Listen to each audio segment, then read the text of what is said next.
The story I've heard of a professor's life being destroyed by success was a guy who won grants totaling $50 million one year in the biological sciences. However, in his state of ego, he fired PhD students and postdoctoral candidates left and right for reasons like not replying to an email sent on Christmas Day or because they went camping with their friends on a Sunday. At this point, he's got a lot of money but nobody wants to work with him. He gets emails from naive students abroad and undergraduate students, but they just aren't good enough for his lab. The ones who got fired and are thriving in their careers now.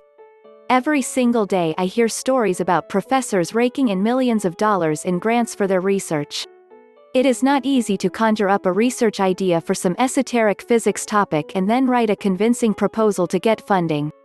But I also hear tales of the wrath they unravel on their graduate students. A PhD advisor pays the student's tuition and salary in exchange for productive research output. But the scales have begun to tip a little too heavily. Some graduate students are now slaves to the wishes of their advisor.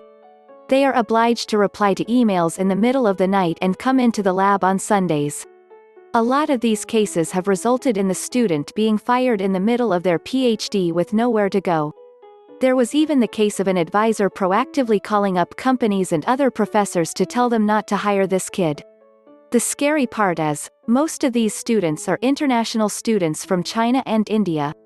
They're usually very afraid and will do anything to complete their PhD, even if it means dealing with anxiety and depression for 5 years without validation.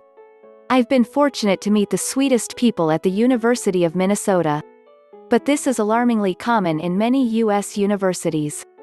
I guess the one thing I'd like to say to these 50 to 60-year-old, usually men, professors is, you're done with your PhD. You're done with your postdoctoral phase. You have a family, a home, and you've chosen to become an academic. Pretty soon, you'll retire. And then you'll die. What do you get out of scaring 22-year-olds? Seriously, what pleasure does it give you? And I'm not villainizing just the advisors in this case. I've also met grad students who are lazy and take advantage of their advisor's kindness. But those cases are bleak, especially in the populations of international students who come here with a goal. Just goes on to prove that you can be a great scientist and a gossipy bitch at the same time.